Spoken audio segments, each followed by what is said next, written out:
اللہ اللہ الحمدللہ رب العالمین والصلاة والسلام علی سید المرسلین اما بعد فاعوذ باللہ من الشیطان الرجیم بسم اللہ الرحمن الرحیم الصلاة والسلام علیک یا رسول اللہ وعلی آلک واصحابک یا حبیب اللہ الصلاة والسلام علیک یا نبی اللہ وعلی آلک واصحابک یا نور اللہ۔ سلسلہ ہے اللہ کے حقوق۔ اللہ تعالیٰ کے سارے حق ہی بڑے پیارے ہیں جو اس کی طرف سے اس کے بندوں پر ہیں۔ ان میں ایک حق ہے جو تمام حقوق کا احاطہ بھی کر لیتا ہے اور جس کی بیوٹی اور جس کی خوبصورتی ایسی ہے کہ اسے اپنانے والے اللہ کے ولی بن جاتے ہیں۔ انبیاء علیہم الصلاۃ کے اوصاف اور ان کی خوبیوں اور ان کی عظمتوں میں اس کا سب سے بنیادی اور مرکزی حصہ ہوتا ہے، یا ان کے مرکزی کمالات میں سے یہ ایک کمال ہوتا ہے، وہ یہ ہے کہ اپنی زندگی کی ترجیحات میں جو سب سے پہلی ترجیح ہے وہ اللہ کی ذات کو بنا لیا جائے۔ اللہ کی خوشنودی، اس کی رضامندی اور اس کی رضا کی طلب یہ زندگی کا سب سے بڑا مقصد بن جائے۔ آج کا دور زندگی کی ترجیحات کا دور ہے۔ آپ لوگوں کو سنیں، آپ کو مختلف افراد یہ لیکچرز دیتے ہوئے، خاص طور پہ موٹیویشنل سپیکرز اور ٹائم مینجمنٹ کی باتیں کرنے والے آپ کو سب سے پہلا سبق یہ پڑھاتے ہیں کہ اپنی ترجیحات متعین کریں اور پھر اس کے مطابق زندگی گزاریں۔ ہمارا دین بھی اس حوالے سے جو ہماری رہنمائی فرماتا ہے، ان ترجیحات میں جو سب سے پہلی ترجیح ہے وہ یہ ہے کہ اللہ کی ذات کو، اس کی رضا کو اپنی پہلی ترجیح بنا لیا جائے۔ جب بندہ اس وصف کو اپناتا ہے اور اسے اپنا اوڑھنا بچھونا بنا لیتا ہے تو اس کا نتیجہ کیا نکلتا ہے، اس پر انعامات الہیہ کی برسات کیسے ہوتی ہے وہ دیکھنے والی ہے۔ نبی کریم صلی اللہ تعالیٰ علیہ وآلہ وسلم کی ایک حدیث مبارک اس حوالے سے عرض کرتا ہوں۔ آقا کریم صلی اللہ تعالیٰ علیہ وآلہ وسلم فرماتے ہیں، حدیث ہے بخاری شریف کی اور مسلم شریف کی، فرمایا ثلاث من کن فیہ وجد بہن حلاوۃ الایمان ان یکون اللہ ورسولہ احب الیہ مما سواہما وان یحب المرء لا یحبہ الا للہ وان یکرہ ان یعود فی الکفر کما یکرہ ان یعود فی النار۔ فرمایا کہ تین خوبیاں ایسی ہیں جس بندے میں پائی جائیں اسے ایمان کی مٹھاس نصیب ہو جاتی ہے، ایمان کی حلاوت اور شیرینی مل جاتی ہے، جو ایمان کی لذت ہے اور جو ایمان کے اندر ایک چاشنی ہے وہ اسے نصیب ہو جاتی ہے۔ وہ تین خوبیاں کیا ہیں؟ فرمایا پہلی یہ ہے کہ اللہ اور اللہ کا رسول اسے ساری کائنات سے زیادہ محبوب ہو جائیں، کائنات میں سب سے بڑھ کر اسے اللہ اور اس کے رسول سے پیار ہو جائے۔ دوسری بات یہ ہے، فرمایا کہ وہ کسی بندے سے محبت کرے تو اللہ کے لیے کرے، کسی سے محبت بھی کرنی ہے تو اللہ کے لیے کرنی ہے۔ اور تیسری بات یہ ہے کہ وہ کفر میں جانے کو اتنا سخت ناپسند کرے جیسے آگ میں پھینکے جانے کو ناپسند کرتا ہے، یعنی کفر اس کے نزدیک ایسی آگ کی طرح ہو کہ جیسے آگ میں جانا انسان کسی قیمت پر قبول نہیں کرتا، اسی طرح کفر میں جانا بھی کسی صورت میں قبول نہ کرے۔ یہ اوصاف جب کسی میں پیدا ہوتے ہیں تو ایمان کی مٹھاس اسے نصیب ہو جاتی ہے۔ اب اگر تینوں پر غور کریں، ان تینوں کے پیچھے جو فلسفی ہے، جو حکمت ہے، وہ وہی ہے جو میں نے شروع میں عرض کی کہ اللہ کی ذات کو اپنی پہلی ترجیح بنا لیا جائے۔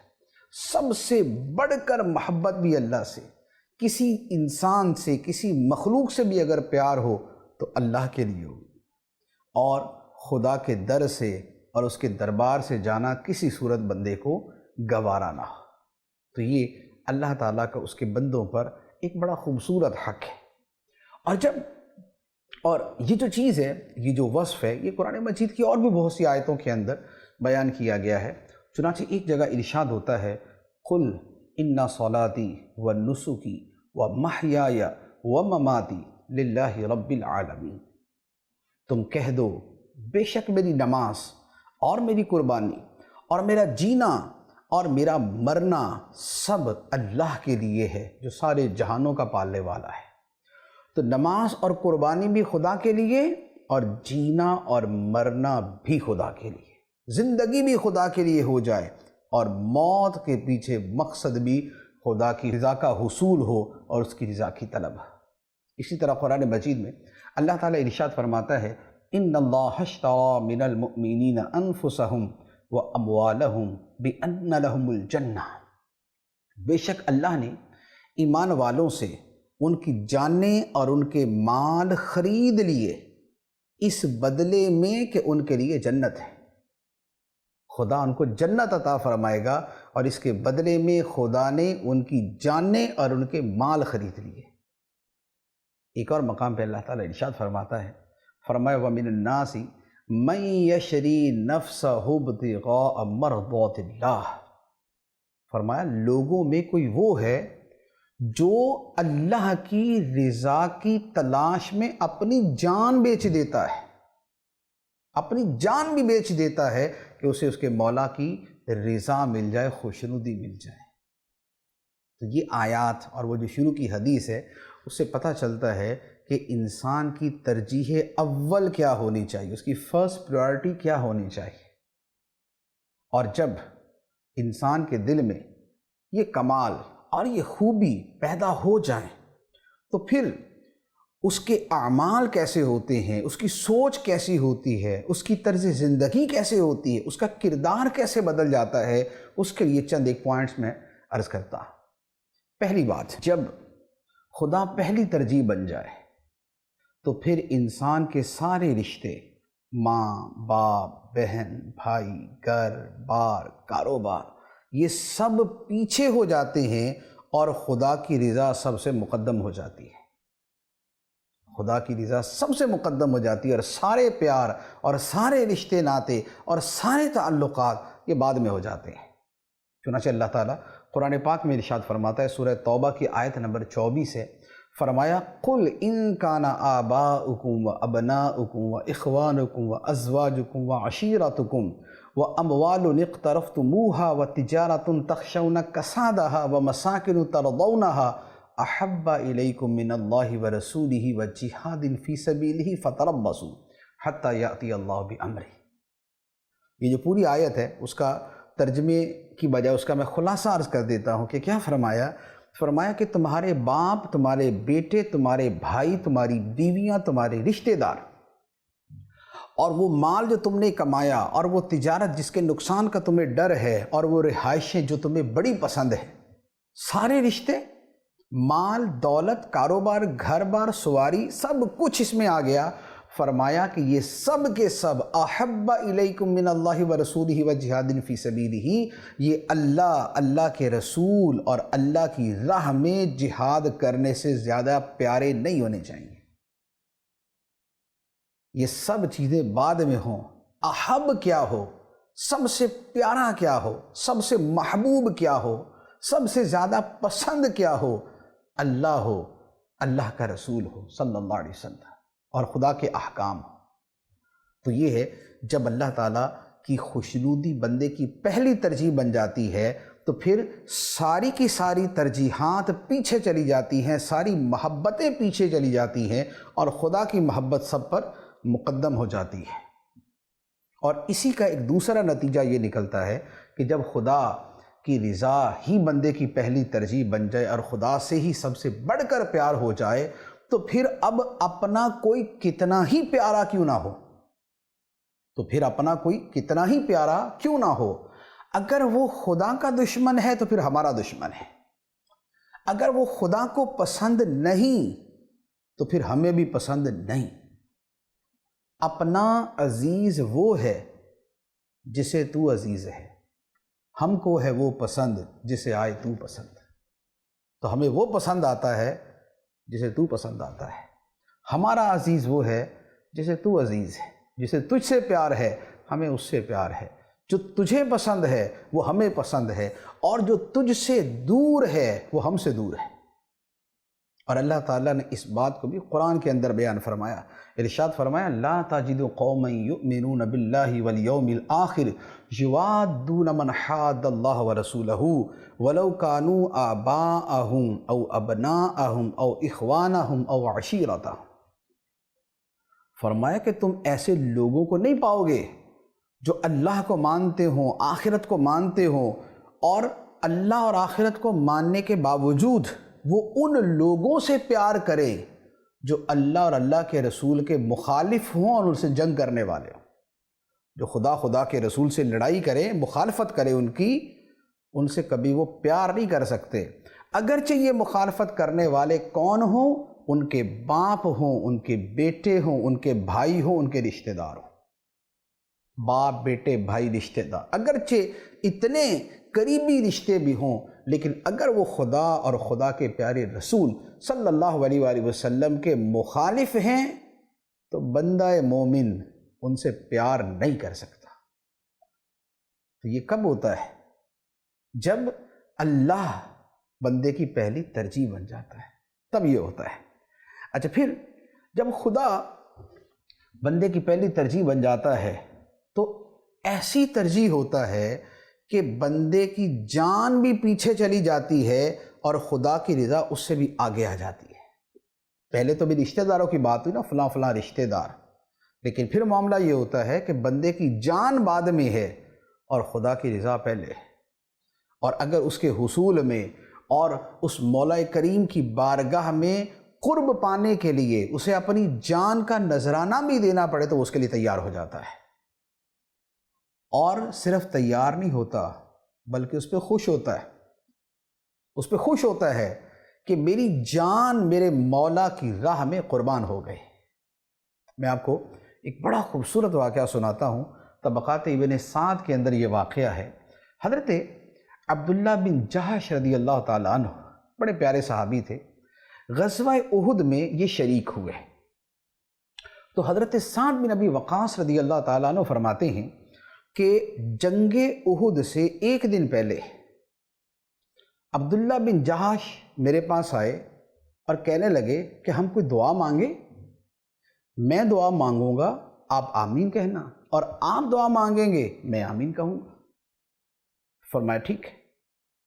اب کیا ہوا کہ حضرت سعد بن ابی وقاص رضی اللہ تعالیٰ عنہ نے ایک دعا کی اور ایک دعا حضرت عبداللہ بن جہش نے کی۔ دونوں نے دعائیں کیا کی اور اس کا نتیجہ کیا ہوا؟ حضرت سعد بن ابی وقاص رضی اللہ تعالیٰ عنہ کی دعا یہ تھی کہ اے اللہ، کل جنگ کا دن ہے، کفار کی طرف سے بڑے زور آور، بڑے طاقتور اور بڑے بہادر اور مسلح لوگ مقابلے پہ آئیں گے۔ اے اللہ، کل کے دن میرا مقابلہ کسی ایسے بندے سے کروانا جو بڑا غضبناک ہو، بڑا جری ہو، بڑا بہادر ہو اور ماہر فن ہو، ماہر حرب ہو۔ میں اس سے لڑوں، وہ مجھ سے لڑے، وہ مجھ پہ حملہ کرے، میں اس پہ حملہ کروں، اور بالآخر میں اس کو پچھاڑ دوں اور اسے مار دوں۔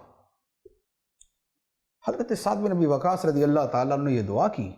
حضرت عبداللہ بن جہش رضی اللہ تعالیٰ عنہ نے کہا آمین، اللہ ایسے ہی کرے۔ اب جو دعا حضرت عبداللہ بن جہش نے کی وہ کیا تھی؟ آپ نے دعا کی، اے اللہ، کل جب دشمن سے مقابلہ ہو تو میرے مد مقابل کوئی بڑا بہادر، زور آور، جری، غضبناک، ماہر جنگ کافر آئے، وہ مجھ پہ حملہ کرے، میں اس پہ حملہ کروں، لڑائی ہو، بالآخر وہ مجھے شہید کر دے، اور مجھے شہید کرنے کے بعد میرے کان کاٹ دے، میری ناک کاٹ دے، میرے اعضاء کاٹ دے، مسلح کر دے، جو جنگ کے اندر اعضاء کاٹے جاتے تھے مسلح کر دے، اور جب میں تیری بارگاہ میں پیش ہوں اور تم اس سے سوال کرے، اے عبداللہ یہ تیرے ساتھ کیا ہوا؟ اے عبداللہ یہ تیرے ساتھ کیا ہوا؟ تیرے ناک، تیرے کان کیوں کاٹے گئے؟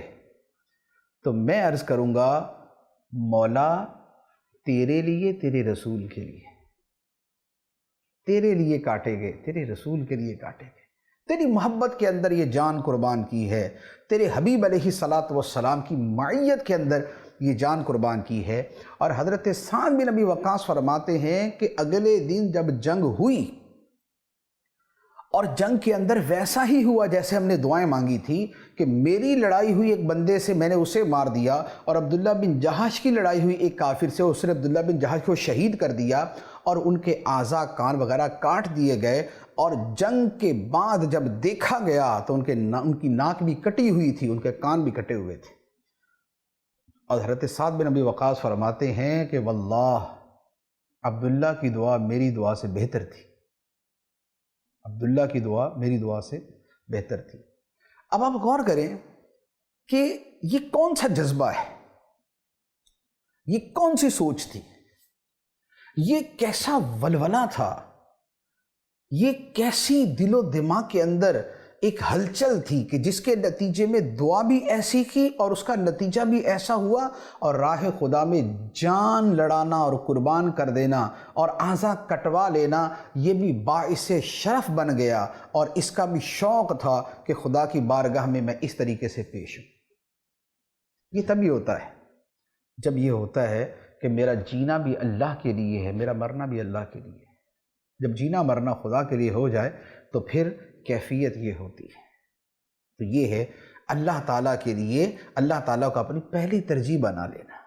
زبان سے دعویٰ کرنا بڑا آسان ہے، لیکن عمل کی دنیا کے اندر اس کا ظہور ہونا اور اس کا اظہار کرنا یہ بڑی محنت مانگتا ہے اور بڑا جذبہ مانگتا ہے۔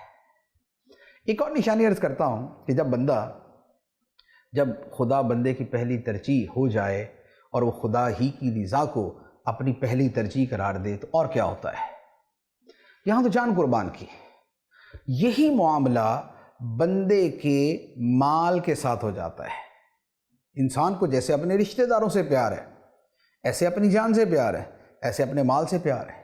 مال کی خاطر لوگ کیا سے کیا کر دیتے ہیں، لیکن جب خدا کی رضا مقصد اولین بن جائے اور ترجیح اول بن جائے تو مال خرچ کرنا کتنا آسان ہو جاتا ہے۔ اس کے لیے ویسے تو میں جدا گانہ اگر مثال دینا چاہوں تو یوں سمجھ لیں کہ جب کسی کو کسی سے محبت ہو جائے تو اپنے محبوب پر جو مال خرچ کیا جاتا ہے اس کا دکھ نہیں ہوتا، خوشی ہوتی ہے۔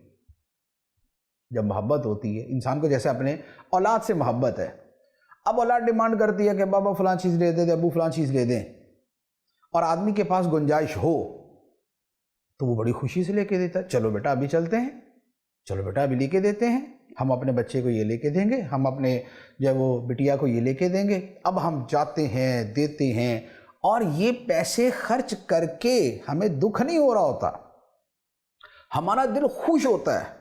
کس بات پہ؟ کہ ہم نے اپنے بچے کی خواہش کو پورا کیا اور ہمارا بچہ وہ چیز لے کے خوش ہے، اور وہ چیز ہاتھ میں لے کے پکڑتا ہے، کھیلتا ہے، خوش ہوتا ہے۔ اس کی خوشی پر اس سے زیادہ ہمیں خوشی ہوتی ہے۔ یہ کیا ہے؟ یہ ہے کہ جس سے پیار ہوتا ہے اس کے لیے مال خرچ کرنا محبوب ہو جاتا ہے۔ اب جب یہی پیار خدا سے ہو جائے، جب ایسا ایک جذبہ اندرون جو ہے، جو اندر کا جذبہ ہے، وہ خدا کی طرف پھر جائے تو پھر کیا ہوتا ہے؟ حدیث میں عرض کرتا ہوں، بخاری کی، مسلم کی اور دیگر کتب احادیث کی یہ حدیث مبارک ہے کہ حضرت ابو طلحہ انصاری رضی اللہ تعالی عنہ یہ مدینہ منورہ میں بڑے مالدار صحابی تھے۔ ان کے پاس بہت سارے اموال تھے، اور ایک ان کا باغ تھا جس کا نام تھا بیروحہ۔ یہ بیروحہ نامی جو باغ تھا، اس کے بارے میں یہ کہا جاتا ہے کہ مدینہ طیبہ کا سب سے اعلیٰ قسم کا باغ تھا۔ پانی شاندار، ہریالی زبردست، اس کے جو اس میں کھجوریں لگتی تھی وہ شاندار، اور بڑا پھل دینے والا اتنا عالی شان قسم کا یہ باغ تھا۔ اور ایسا باغ تھا کہ جس میں نبی پاک صلی اللہ تعالیٰ علیہ وسلم بڑی محبت سے جایا کرتے تھے۔ اس باغ میں نبی پاک علیہ السلام تشریف لے جایا کرتے تھے، اور اس باغ کے کنویں کا پانی آپ نوش فرمایا کرتے تھے، ایسا باغ۔ اب ہوا یہ کہ قرآن مجید کی آیت نازل ہوئی۔ آیت اللہ تعالیٰ نے فرمایا لن تنالوا البر حتى تنفقوا مما تحبون۔ اے لوگو، اے ایمان والو، تم نیکی کو ہرگز نہیں پہنچ سکو گے جب تک اپنا محبوب مال اللہ کی راہ میں خرچ نہ کر دو۔ تم نیکی کو نہیں پہنچ سکو گے جب تک اپنا محبوب مال اللہ کی راہ میں خرچ نہ کر دو۔ جب یہ آیت مبارکہ نازل ہوئی تو حضرت ابو طلحہ رضی اللہ تعالی عنہ کھڑے ہوئے، عرض کی یا رسول اللہ، مجھے اپنے جتنی میری پراپرٹی ہے، جتنی میری جائیداد ہے، جتنے میرے مال ہیں، ان سب میں جو مجھے سب سے زیادہ پیارا مال ہے وہ بیروحہ نامی باغ ہے، اور خدا نے یہ آیت نازل فرمائی ہے میں یہ باغ ہی اللہ کی راہ میں صدقہ کر دیتا ہوں۔ نبی پاک صلی اللہ تعالیٰ علیہ وآلہ وسلم بڑے خوش ہوئے، مسرت کا اظہار فرمایا اور فرمایا کہ وہ باغ اپنے رشتہ داروں میں تقسیم کر دو، غریبوں کو دینا ہے تو اپنے غریب رشتہ داروں کو دے دو۔ تو آپ نے وہ اپنا جو سب سے محبوب باغ تھا وہ اللہ کی راہ میں صدقہ کر دیا۔ آپ کیا سمجھتے ان کو دکھ ہوا ہوگا؟ کیا اتنا شاندار مال تھا، باغ تھا، میں نے اللہ کی راہ میں دے دیا؟ نہیں، وہ اس پہ خوش تھے، وہ اس پہ خوش تھے، اور آیت اتری ہے، انہوں نے سنی ہے، اور اسی وقت کھڑے ہو کے عرض کر دیا کہ یا رسول اللہ میں یہ باغ اللہ کی راہ میں خرچ کرتا ہوں۔ تو یہ جو جذبہ تھا، یہ جو ہمت تھی خرچ کرنے کی، کیوں تھی؟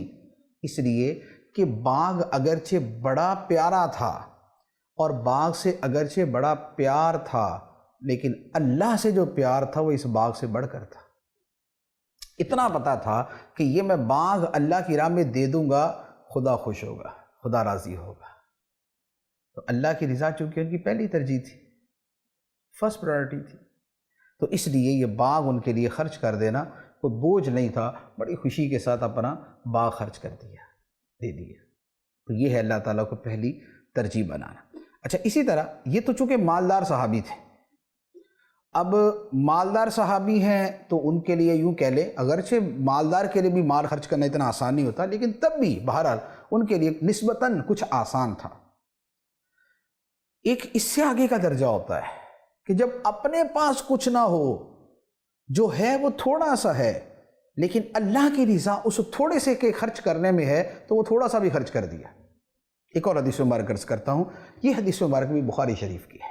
حضرت ابو ہریرہ رضی اللہ تعالیٰ عنہ روایت کرتے ہیں کہ نبی پاک صلی اللہ تعالیٰ علیہ وآلہ وسلم کی خدمت میں ایک صحابی حاضر ہوئے اور ان کو بھوک لگی ہوئی تھی، تو نبی پاک علیہ السلام نے ان کو ازواج مطہرات کے گھروں کی طرف بھیجا کہ کسی کے گھر میں کھانا ہوگا تو ان کو دے دیا جائے گا۔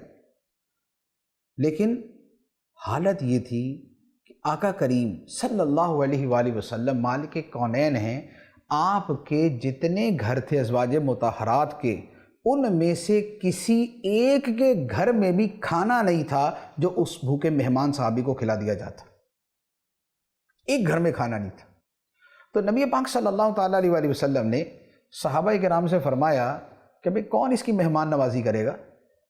تو ایک صحابی کھڑے ہوئے، انصاری صحابی تھے، وہ کھڑے ہوئے، عرض کی یا رسول اللہ میں کرتا ہوں، انہیں کھانا میں کھلاتا۔ وہ اپنے گھر لے گئے اور اپنی بیوی سے جا کے کہا کہ یہ اللہ کے رسول کا مہمان ہے، یہ نہیں کہا میرا مہمان ہے، کیونکہ نبی پاک علیہ السلام نے ساتھ بھیجا تھا، تو کہا کہ یہ اللہ کے رسول کا مہمان ہے، اس کی اچھی طرح خاطرداری کرو، اس کو اچھے طریقے سے کھانا پیش کرنا ہے۔ اب ان کی جو زوجہ تھی انہوں نے کہا گھر میں تو ہے ہی کچھ نہیں، جتنا کھانا ہے وہ تو بچوں کے لیے ہے، ہمارے تو اپنے کھانے کا نہیں ہے، تھوڑا سا کھانا ہے اور وہ بچوں کے لیے، اگر ہم کھاتے تو بچے نہ کھا سکتے، بچے کھاتے تو ہم نہ کھا سکتے، اور اگر مہمان کو کھلا دیا تو نہ ہم کھا سکیں گے نہ بچے کھا سکیں گے۔ تو اس صحابی نے کیا کہا؟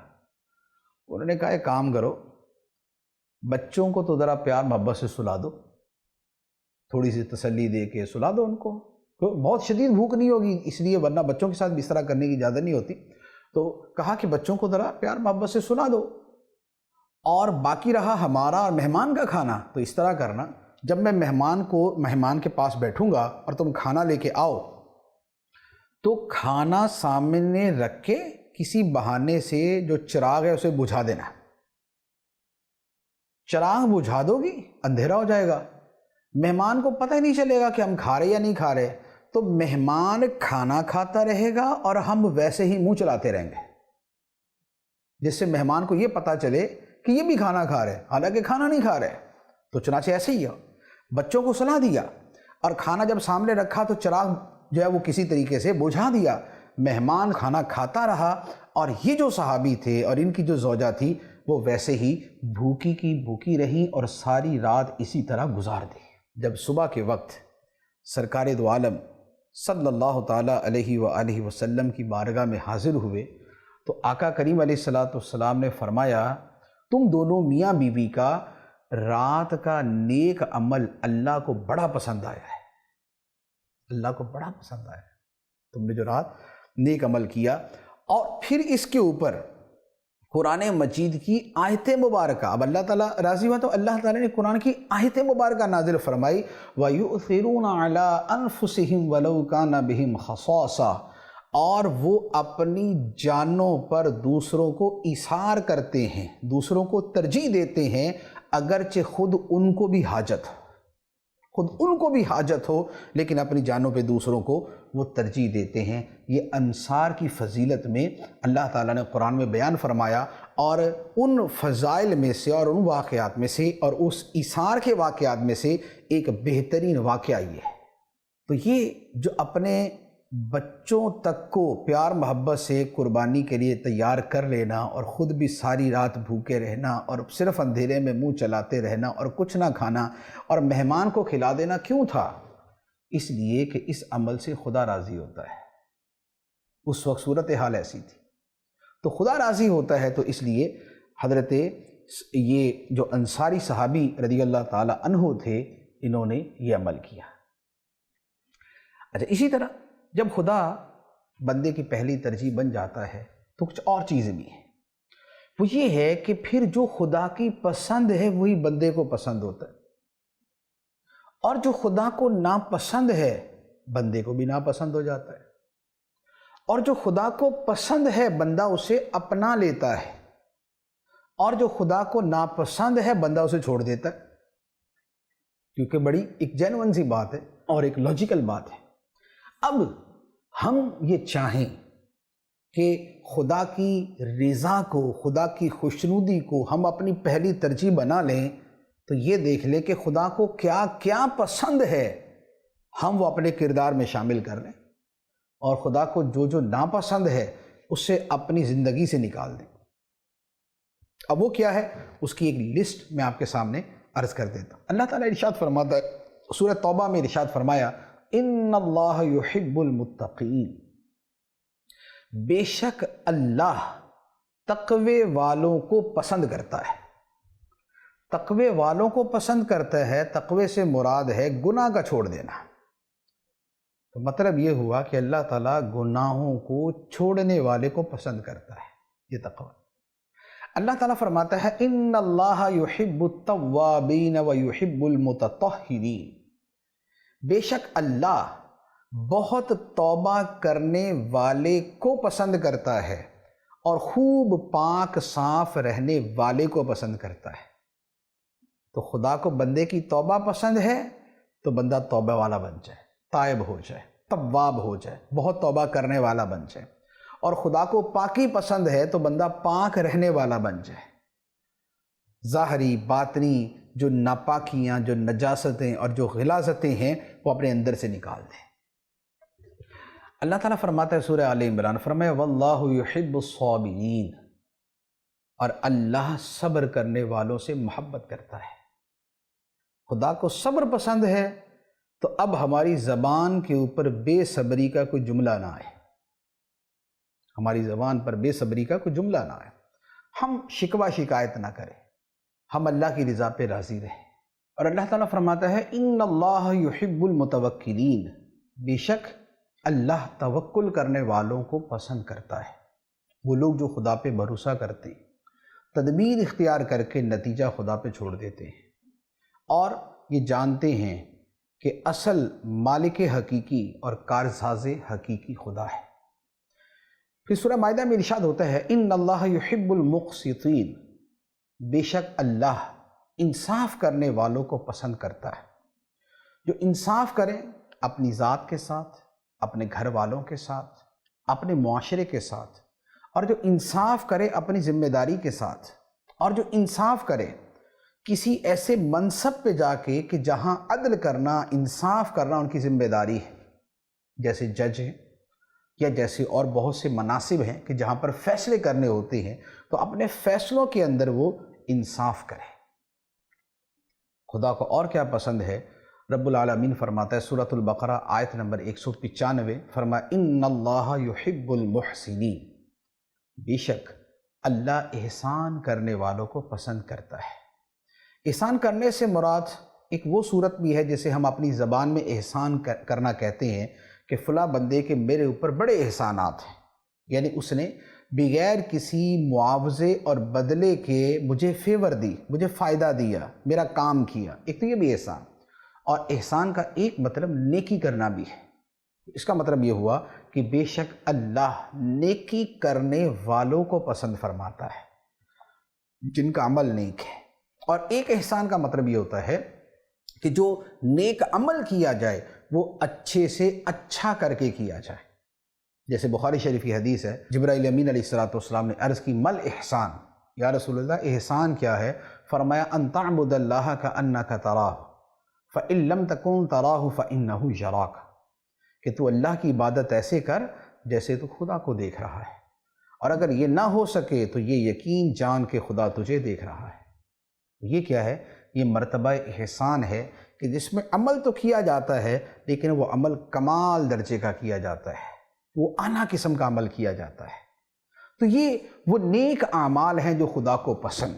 تو جب خدا کی رضا بندے کی پہلی ترجیح بن جاتی ہے تو جو خدا کو پسند ہے وہ بندے کو پسند ہو جاتا ہے، اور جو خدا کو پسند ہے وہ بندے کے کردار میں داخل ہو جاتا ہے، اس کی زندگی میں داخل ہو جاتا ہے۔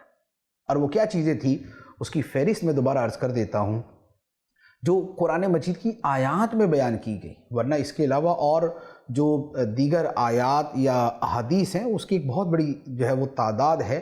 یہاں جو میں نے آیات عرض کی صرف ان کی میں تھوڑی سی فہرست عرض کرتا ہوں کہ خدا کو تقوی پسند ہے، توبہ پسند ہے، پاکی اور پاکیزگی پسند ہے، صبر پسند ہے، توکل پسند ہے، انصاف پسند ہے، احسان اور نیکی پسند ہے۔ خدا کو متقی لوگ پسند ہیں، خدا کو توبہ کرنے والے پسند ہیں، خدا کو پاک صاف رہنے والے پسند ہیں، خدا کو صبر کرنے والے پسند ہیں، خدا کو توکل کرنے والے پسند ہیں، خدا کو انصاف کرنے والے پسند ہیں، اور خدا کو نیکیاں کرنے والے اور احسان کرنے والے لوگ پسند ہیں۔ اور اسی کا جو دوسرا پہلو ہے کہ جو خدا کو ناپسند ہے وہ بندے کو ناپسند ہو جائے، اور جو خدا کو ناپسند ہے، جو اعمال، جو اخلاق، جو کردار، جو افعال خدا کو ناپسند ہے تو بندہ اپنی زندگی سے نکال دے۔ اب وہ کیا ہے؟ قرآن مجید کی آیات عرض کرتا ہوں۔ سورۃ البقرہ میں ارشاد فرمایا واللہ لا يحب الفساد، اور اللہ فساد کو پسند نہیں کرتا۔ فساد پھیلانا اور فتنہ و فساد برپا کرنا یہ خدا کو پسند نہیں ہے۔ پھر فساد کے آگے فساد کا معنی منافقت بھی ہے، فساد کا معنی کفر بھی ہے، فساد سے مراد شرک بھی ہوتا ہے، یہ ساری چیزیں بھی اس میں آ جاتی ہیں۔ خدا کو اور کیا ناپسند ہے؟ سورہ شورى میں ارشاد ہوتا ہے، آیت نمبر 40 ہے، فرمایا انہ لا يحب الظالمین، بے شک اسے ظلم کرنے والے پسند نہیں ہیں۔ خواہ یہ ظلم کرنے والے اپنی جان پہ ظلم کریں، خدا کو وہ بھی پسند ہے۔ اپنی جان پہ ظلم یہ ہے کہ بندہ گناہوں میں خود کو ڈبو دے، کہ یہ اپنی جان پہ ظلم ہے کہ اپنی جان کو جہنم میں ڈالے گا۔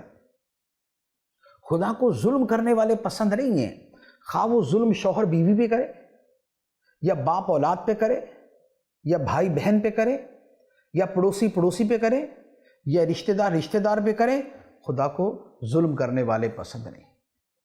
اسی طرح ظالم حکمران ہوں، ظالم جج ہوں، ظالم قاضی ہوں، ظالم عہدیدار ہوں، ظالم منصبدار ہوں، ظالم صاحب اقتدار ہوں، ظالم جو ہے وہ ڈاکو اور ڈکیت اور چور اور رشوت لینے والے، ظلم کی جتنی قسمیں ہیں سب خدا کو ناپسند، اور ہر قسم کا ظالم خدا کو ناپسند ہے۔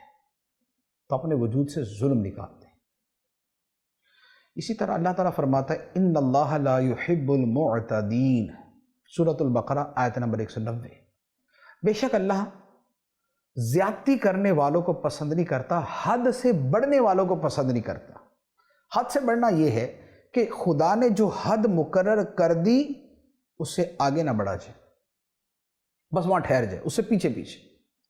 حتیٰ کہ ہم پہ کوئی ظلم کرے اور اس ظلم کا بدلہ لینے کی شرعاً اجازت بھی ہو تو جتنا ظلم ہوا اتنا بدلہ لے سکتے ہیں، اس سے زیادہ نہیں لے سکتے۔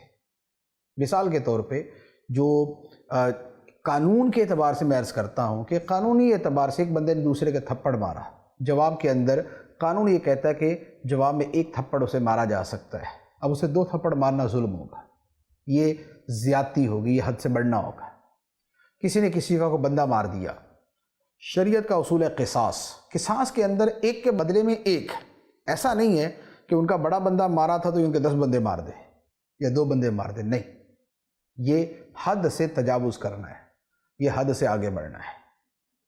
پھر اللہ تعالیٰ کو جو پسند نہیں ہے، فرمایا انہ لا يحب المستکبرین، بے شک اسے تکبر کرنے والے پسند نہیں، جن کے اندر انانیت ہے، تکبر ہے، جو لوگوں کو حقیر سمجھتے ہیں، جو حق بات کو قبول نہیں کرتے اور اپنی انا کی وجہ سے صحیح بات کو بھی مسترد کر دیتے ہیں، جن کی نظر میں چھوٹے لوگ کیڑے مکوڑوں کی طرح ہیں، جن کی نظر کے اندر عام انسان کی کوئی وقت اور کوئی حیثیت ہی نہیں، جن کی نظر کے اندر چھوٹے درجے والے انسان کہلانے کے قابل نہیں، جن کی نظر کے اندر چھوٹی سواری والا یا چھوٹے مکان والا بندہ کہلانے کے قابل نہیں ہے، جن کے نظر میں ان کا سٹیٹس سارا کچھ ہے، اور دوسروں جو کمتر لوگ ہیں وہ انہیں اپنے دل و دماغ کے اندر حقیر سمجھتا ہے، کہ سب تکبر کے اندر آتے ہیں اور خدا ایسوں کو پسند نہیں کرتا۔